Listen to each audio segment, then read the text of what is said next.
It's 7 a.m. in the Mile High City on this Thursday, August 21st, 2025. Good morning, Denver, Colorado. You've tuned in to the Jeff and Bill Show, News Talk 710 KNUS. I'm your co-host, Jeff Hunt, along with Bill Thorpe, bringing you the freshest insights and hottest takes from the right, left, and center. Coming up here in just a few minutes, we're going to talk with Rose Puglisi, top Republican in the House of Representatives in Colorado, as they face a special session. We're going to get the latest from her. What are they expecting to see? What are Democrats, Republicans introducing? Dozens and dozens of bills during the special session. And what does she expect to see come out of it? But first, joining us now, Mike Boyle, host of the Mike Boyle Restaurant Show, because tonight's a big night. It's the Taste of Douglas County. Good morning, Mike. Hey, good morning. Good morning, Jeff. Good morning, Bill. Hey, thanks for having me on. You know, things have come together very well for this 23rd annual Taste of Douglas County. And I woke up this morning and I was just reflecting, it started out as a way 23 years ago to introduce people moving into the county to learn about the wonderful restaurants we have down here.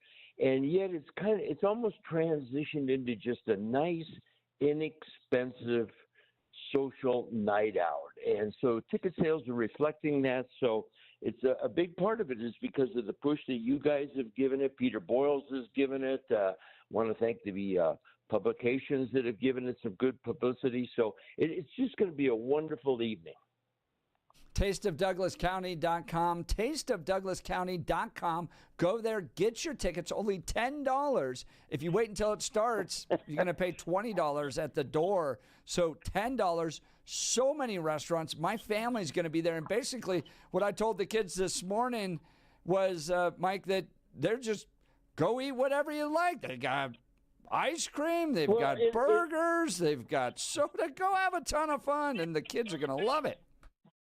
Well, and Jeff, I think the Douglas County Douglas County Event Center is an indoor air-conditioned facility. So you will be working every once in a while doing some cut-ins. You'll be schmoozing. Bill, you'll be wandering around. You'll be behind the Grinelli's Pizza table helping those guys. I know you like to do that.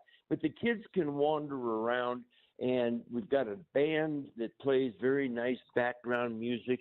And, yes, the $10 ticket includes admission and food and beverages. And it's not a pinky in the air type of environment where you have to dress up. We're going to have Crave Real Burgers. I mentioned Grinelli's Pizza. We're going to have people like Dan and Adam from Manor Restaurant at the Castle Rock Adventist Hospital. These guys are top-of-the-line chefs.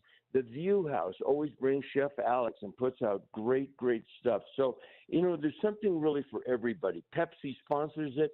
There'll be a jillion Pepsi beverages there. We have Rockyard Brewery going to be there as well. Bimbo Bakery is always there passing out stuff. So we've got ice cream from we've got ice cream from Dairy Queen, but maybe you want to get upscale a little bit and have yourself a gelato. We've got Gelato & Co. So we've got something really pretty much for everybody. Yeah, see, I'm going to have to go and test out that Dairy Queen ice cream and then go and test the gelato and see which is better. And then I'm going to have to go back and test again just to make sure that I'm right.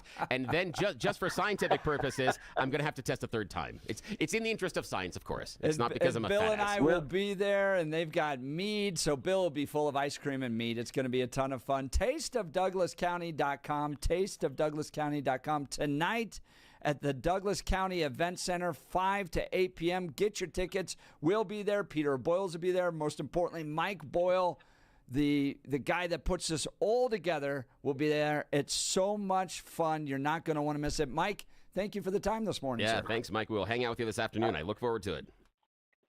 I'm looking forward to seeing you guys, and I really appreciate you guys helping us out. Absolutely. Hey, it's a ton of fun. Jeff, I love the fact that you're going to be bringing the Hunt family along with you. Kids will be there. I pitched it to my family, and they went, yeah, no. And I went, why? And they said, you understand that we'd have to go into public and people would know we are associated with you. It's difficult enough for us when we can just randomly walk away and not participate in whatever the hell you're doing.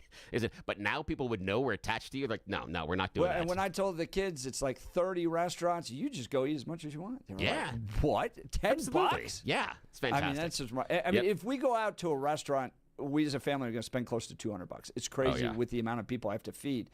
So $10 is just remarkable. Yeah, and this is going to be very relaxed. I'm even thinking of breaking out, as my father used to say, the short pants. It wasn't shorts, it was short pants. So, yes, I may be flashing some skin at the Taste of Douglas County. Okay, it's not necessarily for sharing, but it's hot. Have you seen the temperatures? So, yeah, but it's air conditioned inside, so I may actually be rocking shorts. I don't know. I'll have to see if I make that fashion disaster happen today. We'll see. It'll be a ton of fun. Now it's time for News and Comment with Blake Olson.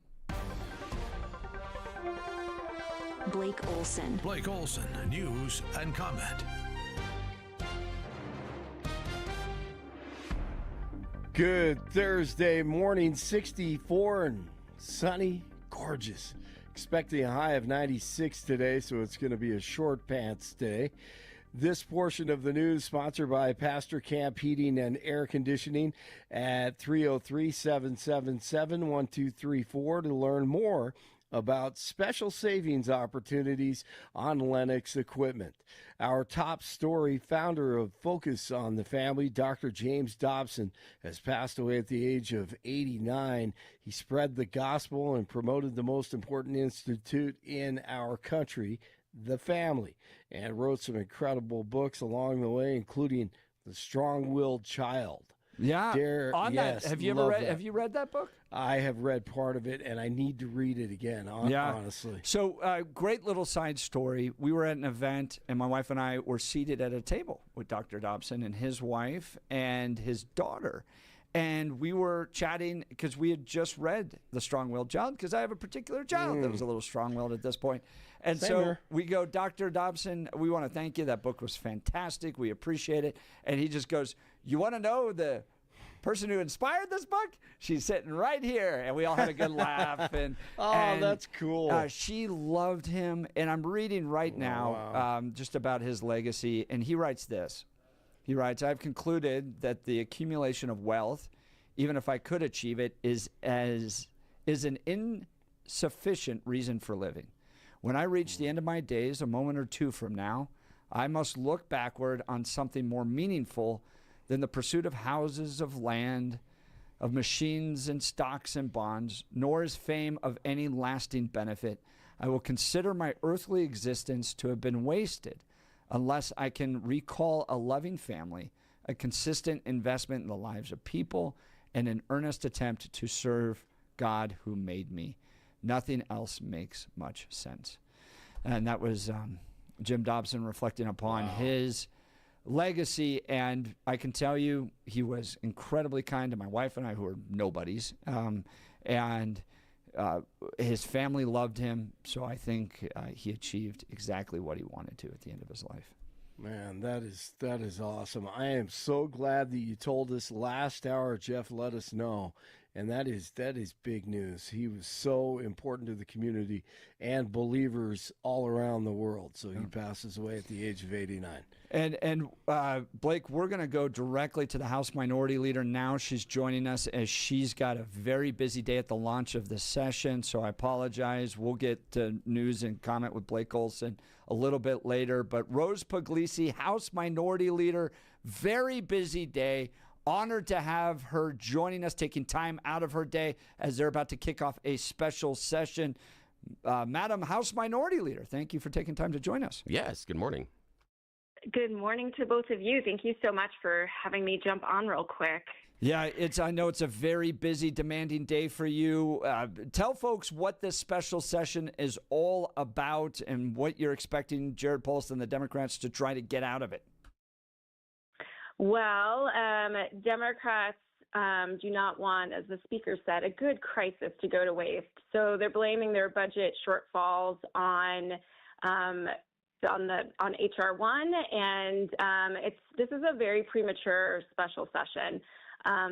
We do have a budget deficit. We will continue to have budget deficits as long as the Democrats continue to spend more than they take in.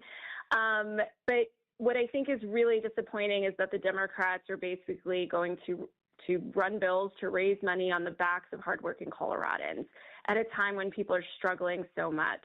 So Republicans have solutions that involve cuts and how we can find efficiencies in government, and Democrats just want to tax you more. That's Rose Puglisi, House Minority Leader, joining Jeff and Bill before the special session starts today. You thought a bunch of the school kids were getting mad about going back to school early. This sucks for them. And pay attention to all the news coverage, because the narrative in this is the Democrats coming to the table wanting to expand spending during a special session that's supposed to cut spending. Now, Rose Puglisi, House Minority Leader, correct me if I'm wrong, but I am reading that somewhere around 50 to 70% of this current budget deficit existed before Trump's big, beautiful bill. I'm seeing numbers around 600 to 700 million being the pre-existing deficit before the big, beautiful bill passed. And the reason I bring that up, I want to see if I'm correct, is it would destroy the narrative of the Democrats saying this is Trump doing it to us. Are those numbers correct that I've been reading? I believe those numbers are correct. So the Joint Budget Committee had a briefing on June 18th where the forecast was we were going to have a $700 million shortfall. If you remember, last budget cycle, we had a $1.2 billion shortfall.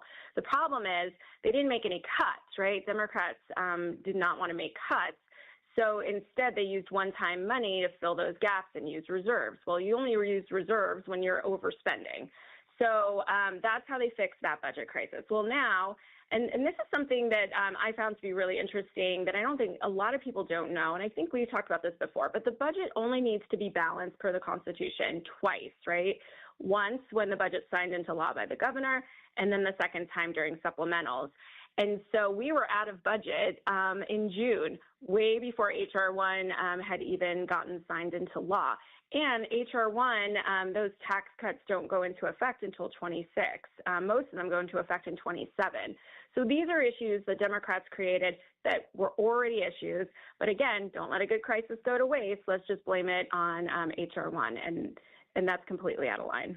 That's Rose Puglisi joining us today. She's the top Republican in the Colorado House of Representatives as we're going into a special session. Now, Democrats pushing through billions in spending adjustments. I mean, there's a lot of bills, and the Gazette has a good list of them. I mean, 50, 60 bills it looks like. But what are the biggest red flags you see in the Democrat approach?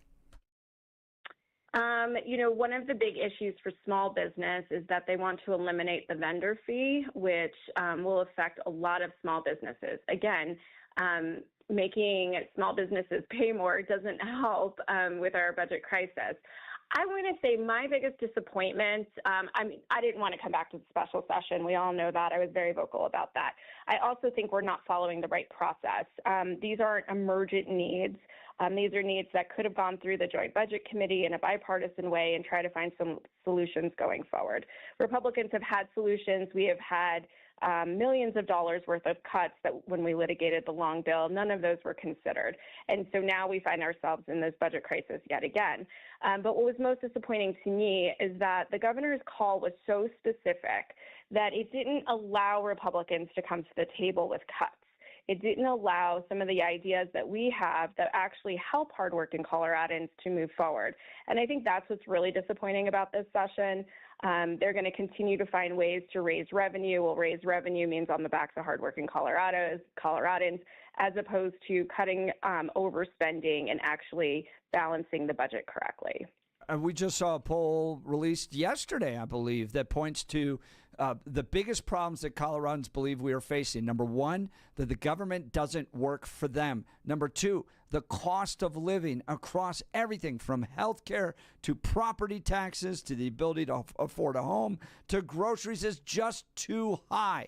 So it's too expensive to live in the state, and the government's not working for them. Do you think Democrats are more focused on protecting their kind of special government programs than they are protecting Coloradans, delivering for Coloradans, cutting the regulations that are driving up all these costs?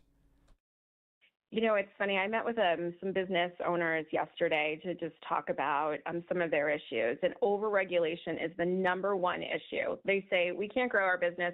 We don't even know if we can stay in Colorado anymore because it no longer is a viable option for us in order to do business here. that is really sad for Colorado. That is sad for not just our employers, but our employees throughout the state. When do we start prioritizing the people of Colorado?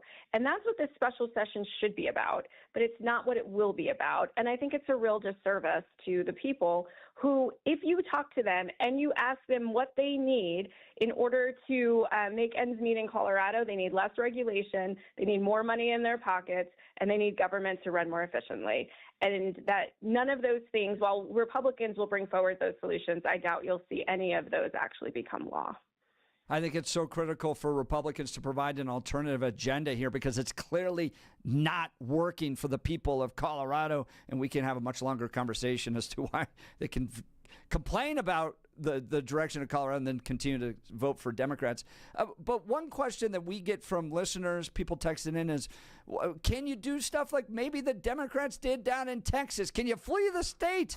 Can you run away and interrupt and try to stop this agenda that's taking place because the Democrats have total control of the state legislature? What can you do as Republicans to fight back against this Democrat legislature?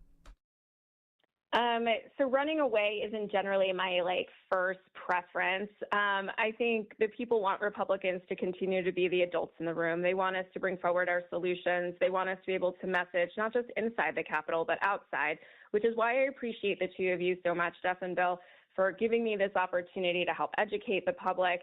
I think passing the word through the grassroots movement is so important so that people really know what's going on in Colorado. But they're also feeling it, right? They know they can't make ends meet. They're working multiple jobs. They cannot afford to live here. And it sounds like it's going on deaf ears. But we are going to continue to fight. We're going to make the voices of the people heard. Depending on how this session goes, what I'm really hoping for, and I've talked about this before with you all, but outside as well, is my goal is to make sure that we don't get shut down, that we are able to advocate for our people and bring our solutions forward, even if our bills don't move forward. But I think making sure we can educate the public as to what's really going on in government and getting them to rally around us like they did with Proposition HH when we so handily defeated it. That was because we educated the people, and I think we need to continue to do that. That's Rose Puglisi, House Minority Leader, joining us this morning as they're about to kick off just in a few hours this special session called by the governor because they're facing a $1 billion budget deficit. Democrats blaming Trump, Republicans pointing out the spending, the massive spending increase that's taking place under Jared Polis's watch. We're going to continue to follow all of this. It's been a real honor that you've taken time to join us just before this all kicks off. Rose Puglisi, yes, top so Republican much. down there in the Colorado House of Representatives. Thank you again for taking time to join us. Yes, and keep asking those Democrats, don't they understand this is about cutting numbers? When we increase the number, do you understand how math works? Just ask them. I'm not certain they do. Yes. Well, thank you. I appreciate that. I think we have to raise our math scores throughout all of Colorado. But thank you so much. Seriously, truly, I'm incredibly honored that you give me this opportunity to help educate your listeners. And thank you for being there for us. Follow Rose Puglisi on all the latest on X.com at Rose for CO, and we'll continue to track all of this. We got Scott Shamblin coming up in the 8 o'clock hour about how they are essentially going to be driving this effort to make sure that in the midst of all these cuts that the state has to come up with, God forbid we stop killing babies. They want to make sure that your tax dollars go to baby killing and trans surgeries. So we'll talk to Scott Shamblin coming up. But lots of questions for our listeners here, right? Do you think Governor Polis is fixing problems? Or is he creating them? The other one I would put on there is rather than do fixing, is he fixing problems? Is he creating? Or is he trying to pass the buck? Because we know that he does have the ability through executive order to make these type of budgetary changes in a deficit. Governor Owens did. So there is precedent and there is a system to do this. But he is not. And here's the thing. What do you think would be more efficient? I'm not talking about, just for our listeners, what would be the best possible solution to get you to where you want to go. I'm just talking about efficiency. If you needed to close a budget hole efficiently in your family budget, in your work budget, whatever it is, would you give one person the ability to do that, or would you do it through community? Yeah, and the right. idea of having meetings and debates and discussion. I'm not talking about coming to what you think is the right conclusion. I'm talking about efficiency. Right. So, yeah. I mean, you painted a brilliant vision Yeah. in my mind. It's like, are we going to sit down as a family and everybody's going to talk about where the money's going and how important this is? Or does dad just need to come in and go, it's a 2% cut with all of you? Yeah.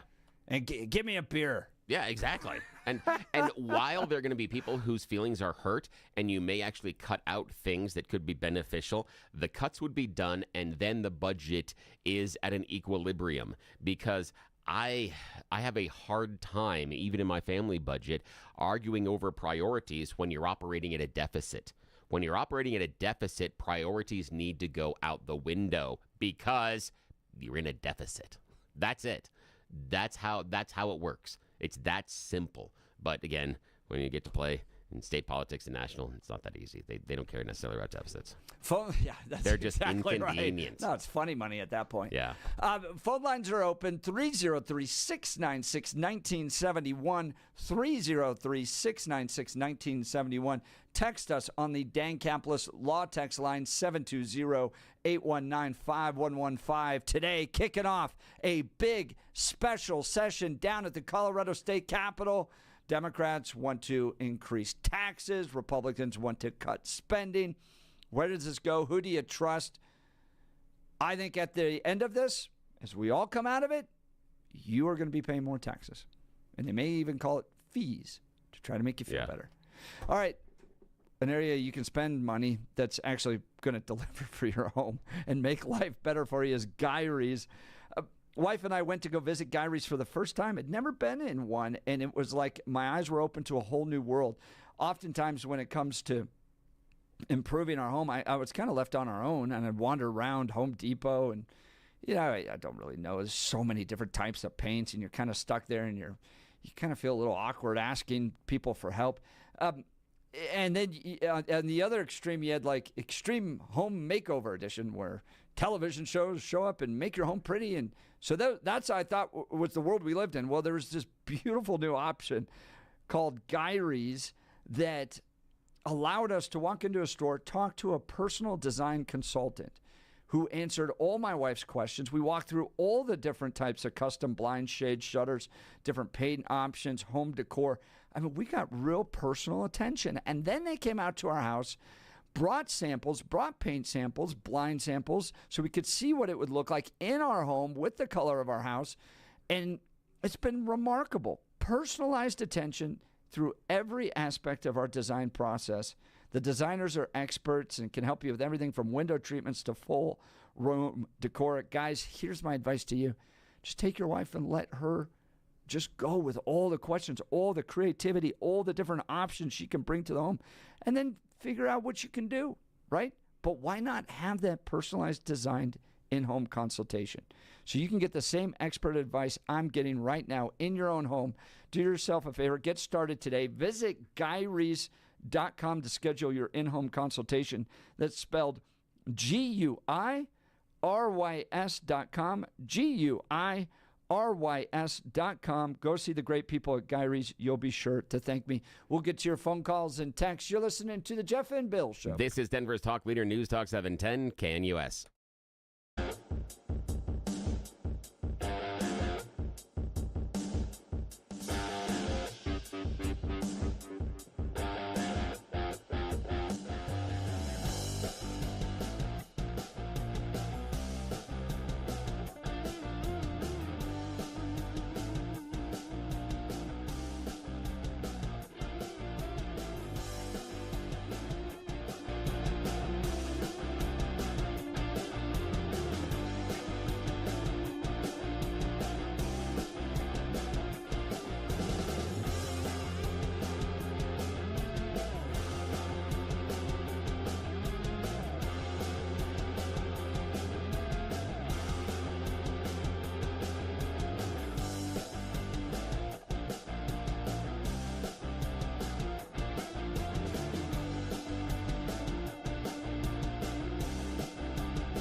Welcome back to the Jeff and Bill Show on 710 KNUS, your left, right, and center debate show, weekdays from 6 to 10 a.m.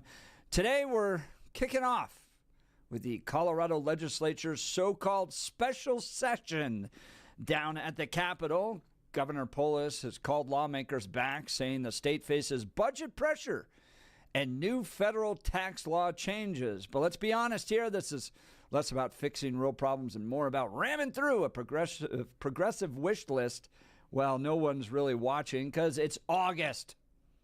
Here's what's on the table: billions in state spending, tweaks to property tax relief, and of course, attempts to funnel even more money into Democrat priorities. Republicans are saying that this is just a political stunt, too rushed, too expensive, and too out of touch with the families who are already paying the price of bad policies. So lots of questions here. Bill, I'm going to ask you this one. Who do you trust more with the budget, Democrats or Republicans? Can I go with C, none of the above? Because I don't trust either one of them, honestly. But again, that's my little island that I sit on. I have been open since the very first time you and I cracked these microphones together. I hate both parties. It's not that I hate the people. I hate the party and the structure, and I would burn them both down if I Choose one. could. Come on, Bill. Choose one. I'm going to hold you down. I'm going to pin you down. I know. The thing is, Who I do hate you both. trust with the state budget, Democrats or Republicans? Neither. You Because got to trust one or more, or one or the other. Who do you trust more? I don't. You can't say No. one. Come on. No, I say literally don't. Republicans. Say Republicans. I know that's where you're going with me. Come on. The thing is, you know you want to say it. no, You know you no, I want to don't. say it. No, because there are certain priorities the Republicans have that I think are very, very good, and there are certain priorities the Democrats have that I think are good. And for me, the best functioning is for them to fight it out, and in that middle where they can fight agreement, they're going to do the most possible good because you're going to get the extraneous stuff on either side messed out. You would want like a split house. Oh, hell yeah. You would like a Republican Senate, for instance, and a Democrat House. Yes. And in all honesty, the closer inside of each body you can get to 50-50, the happier I am. Again, because in part I feel that the most good will be done in that center lane, and you cut off the extraneous stuff you can't do. And when you're forced to get something done by talking to the people you disagree with, I think that's a good exercise. I think that's really, really good, especially for politicians. And if we want to talk about them not having the ability to spend money on these pet projects and weird things that you may or may not agree with based on your political ideology, the way that's mostly constrained is by a group that's mostly 50-50 because they have to in order to get anything done. And that's what I really strive for. I don't trust either one. I don't, because I've seen budgets explode under both party leadership. So that's why I don't fundamentally trust either one. But I understand that is a personal failing of my own. That's why I sit on my own island, and that's why I don't go along with either party. That's why neither one of them ever invite me to speak at any particular group. I'm never going to get invited to Rotary Club, never going to get invited to Kiwanis, never. They're never going to ask me to speak. But trivia speak. night at the bars, absolutely. All right, Yes. let's go to the phone lines. Joe in Arvada. Joe, do you trust Polis with your tax dollars? Oh, we don't trust either one of them. Neither. I'm with Billy on this. Don't trust Republicans either. What did Margaret Thatcher say? Sooner or later, you run out of other people's money. I love Correct. that line. I love that line. Nicely done. Well, there's also the examples from our founders. If you look back, one of the biggest worries about the founders is that there would be overtaxation and then not balancing the budget. This is why we need, as the people, just like we did with the Tabor Amendment, we also need to now come back with the other half of the Tabor Amendment, the balanced budget amendment. You could call it the Joe from don't we have that in Colorado? Balanced buddy. I think we have a ballot. I mean, that's why we have to do the special session. Otherwise, they'd just be like, deficit. Well, I have another solution. I think what we need to do is called the rich Democrat partition. What we need to do is, because the rich Democrats are avidly seeking all of this extra money, what we should do is issue a bond. Jared Polis, you love all this stuff that's costing billions of dollars extra. We should be able to say, okay, if voluntarily all the rich Democrats like you, Jared, should partition half of their earnings, half of their wealth towards the budget. And then we'll issue you a bond. And then you can also have the illegals issue them some credit to pay it. If you can get them to pay it back, you're fine. So, in other words, there's $600 million missing. Well, I'm looking over here. Jared Polis, you seem to be quite wealthy. Let's just take half of your wealth as a loan, and then you can have your other Democrats pay it back to you. And it should only be Democrats, because Republicans want a balanced budget. We don't want this. And so since you guys want to just keep spending, you should have to pay it back. And then we should shame you into putting up the money by doxing what you gave. Jared Polis, you've given nothing. You've just taken from the community. You take in the form of fees. But Joe, help me understand this, all right? Because this is the real central question. Yesterday, there was a poll released that talked about how fed up Coloradans are because they don't feel like the government works for them and everything's so expensive. And we're going to go into a special session where Democrats have total control, and everything that they're putting out there right now is likely going to increase taxes on people in order to cut this budget hole. They don't want to cut spending. They want to increase taxes. And Joe, there's another article from the New York Times we're going to get to later where voters all over the country are supporting Republicans at higher numbers, except in this state. How is it that you have people frustrated with the direction of the state, complaining about everything so expensive, outright saying that the government doesn't work for them, and then they continue to vote for Democrats? Or do they? That's the real question. Why is Jenna Griswold, Jenna Griswold crying her eyes out that they might go to paper ballots? We need to steal that election. That's why we need to steal that election, because nobody really wants your policy. Nobody really wants your platform. Nobody really wants to pay your overage. You just keep spending and spending and spending. Nobody wants to pay, but so we can rig the ballot. But Joe, I understand that, and believe me, my social media feeds, when I put out this complaint, are full of that response right there. But Joe, I got to tell you, I went down to the Bernie Sanders rally, 30,000 people. They weren't all paid. They were like these weird boomers that hate Donald Trump, love Democrats, and they seem to have all come to the state of Colorado. I mean, 30,000 for Bernie Sanders. I mean, Mitt Romney pulled in 9,000 at Red Rocks. I mean, nobody had been nearly as big of a political turnout that I've seen in decades in Colorado, and they were out for Bernie Sanders. I actually think our electorate is this Democrat.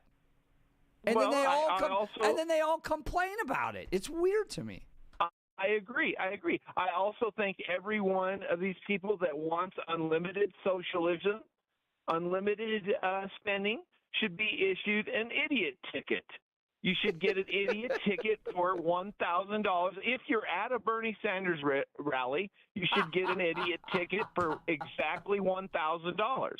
That way we can collect on idiots, and then we can collect on the unmitigated spending Democrat, Jared Polis, and then we can have the newspapers dox their names if they don't pay up and give their addresses and phone numbers so we can all bother them.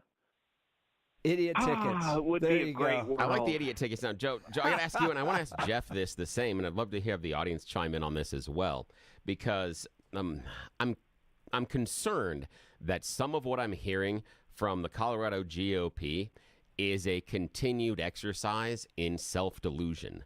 I'm worried that members of the Colorado GOP continue to tell themselves narratives in order to ignore reality. And what I mean by that is your tongue-in-cheek supposition about Democrats stealing the election. I understand why there's a concern about there, but so far we haven't seen any proof. And what I'm worried about is that instead of the Colorado GOP looking in the mirror and asking themselves, why isn't our message resonating with the average voter, even though we seem to be correct on issues X, Y, and Z?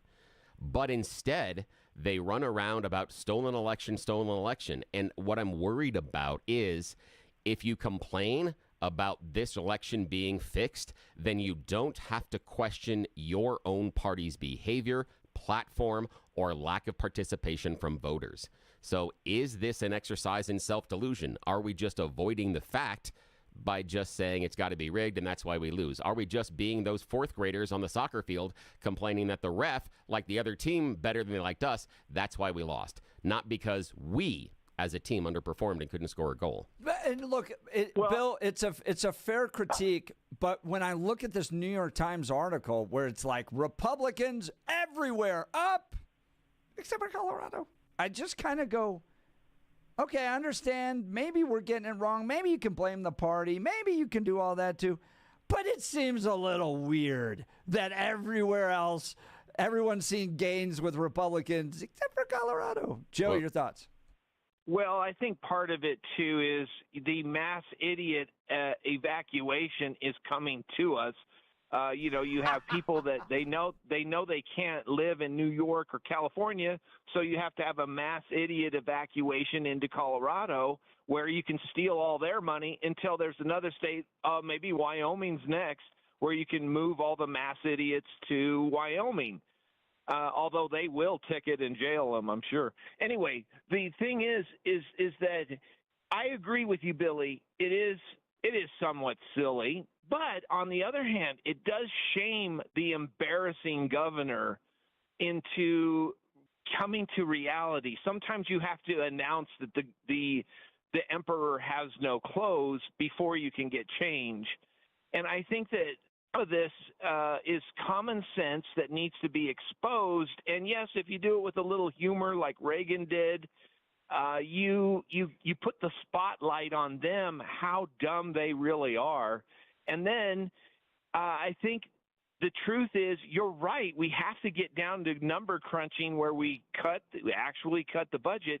What we also need to do is shame the voter into voting for reality. You can't just keep spending other people's monies and it's not coming from anywhere. We know it has to come from us. The point is that it's going to come from us one way or the other, through a lie or through the truth. Joe, appreciate the call. Go ahead, real quick. Well, the lie is you can keep spending other people's money forever. The truth is, eventually you run out. Yeah, and I so wish there would be this kind of moment of coming to reality where you look at our state is spending more than ever. It's taxing more than ever. It's getting more expensive to live here. It's just not working. And maybe you're not a dyed-in-the-wool Republican like I am that's just ready to go all in, full Republican control. I get it. Okay, whatever. But can I at least get you to where Bill is? Where Bill goes, can we have maybe some balance down there and flip one of the houses, the House of Representatives, the Senate, so it's not always spend, tax. Join the conversation, 303-696-1971, or text us at 720-819-5115. Let's talk, my friends, at Mountain High Appliance. They've got a huge summer clearance blowout sale at all their locations, including their Denver Clearance Center. Check out their display models, closeouts, scratch and dents from brands like GE, LG, Bosch, and more. Enjoy their special financing options and price match guarantee. Why would you go anywhere else? Great service coming from the folks at Mountain High Appliance. Experience the difference today. And when you think appliances, think locally owned Mountain High Appliance. You're listening to the Jeff and Bill Show. This is Denver's talk leader, News Talk 710, KNUS.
Welcome back to the Jeff and Bill Show. Today, a special session kicks off down at the Colorado State Capitol.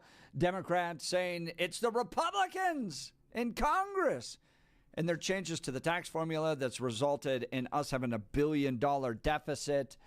And so we need to raise taxes in Colorado. Yeah, and I think the other thing that's very important on the numbers, and again, I'm not exactly sure on these, but from what I'm seeing, 50 to 70% of the potential budgetary shortfall existed prior to the big, beautiful bill. I'm seeing numbers between 6 and 700 million. Again, I don't know the accuracy, so I'm not bringing a specific number, and I'm saying that I may be wrong about this, so understand. But those are the numbers that I have seen. I haven't personally verified them, but I'm going to go with them right now. But that means we had a 6 to 700 $1 million shortfall before Trump's big, beautiful bill passed. So when the Democrats come out and say that it's Trump's fault, I believe they're scapegoating because they knew this was coming prior. They only now have a very convenient excuse at this point. It works in the state. Oh, does it ever? It works universally. I mean, we can go to all sorts of things with other different policies and programs that if someone makes this type of a statement, happens. This is politics. They're playing politics. It works in the corporate world, too. It's not my fault. It's their fault. But, absolutely. But it does work here, and this is a bit of a personal thing for me. When I post on X about the problems and the directions of the state and why voters continue to put people that manage poorly into office, it's almost always the result of rigged elections. And look, I'm not saying that there's not something funky there. Something seems off, as someone once used to say. I can't tell what's going on, but I can smell sulfur. There's something weird there. But at the same time, guys, 30,000 people showed up for Bernie Sanders. And they're going to buy into this line from the Democrats that it's the Republicans' fault. It's the Republicans' fault. And what you're going to end up with out of this session, because anytime you get Democrats together, they increase taxes and spend money on special interest groups. That's what they do. It's like putting toast in a toaster and being surprised the toast comes out, or bread in a toaster and toast comes out. You get Democrats together, and you are going to have higher taxes and more spending for special interest groups. That is what is going to happen. So, to all you Democrats listening to this show, and there's lots of you that text in that tell me I should just leave the state.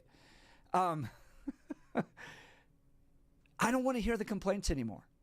I don't want to hear the polls about how you're frustrated about the fact that the government doesn't work and everything's so expensive in this state. You keep electing Democrats. And even if you believe that Republicans in Congress are the result of the budget problems that we deal with, I just want you to look at what's going to come out of this special session. Look at the fruit that's going to be produced by Jared Polis and the House and Senate Democrats. Let me twist this just for a little bit. Hold on. You are going to pay more taxes, and you are going to have more spending for special interest groups. That's it. Could possibly, no, not a large portion, but could a smaller portion of that dissatisfaction be from all the crazy liberals that Joe from Arvada talked about coming into our state? Could the dissatisfaction with government functioning be on the other end? That they aren't going far enough? Yeah, that we aren't carbon neutral yet? No, that we're not communists. Come on. That I don't have free health care. That I don't have free buses. That, like Mamdani in New York, we don't have state-run grocery stores that can make my prices cheaper. Are we possibly assuming that when people are talking about being dissatisfied with government, that it's all against what's happening 100%. now, and not that there's a portion, not all of it, but there's a portion that thinks we're not going far enough? I watch these liberal blogs, and they feel like Jared Polis and John Hickenlooper and Michael Bennett are not living up. Absolutely. Yeah. But don't complain about things being expensive. That's what happens when you put Democrats in charge. Everything gets more expensive. It's not just here in Colorado, it's everywhere. All right, we'll continue. We got Scott Shambling coming up next. You're listening to The Jeff and Bill Show. We are Denver's talk leader. This is 710 KNUS.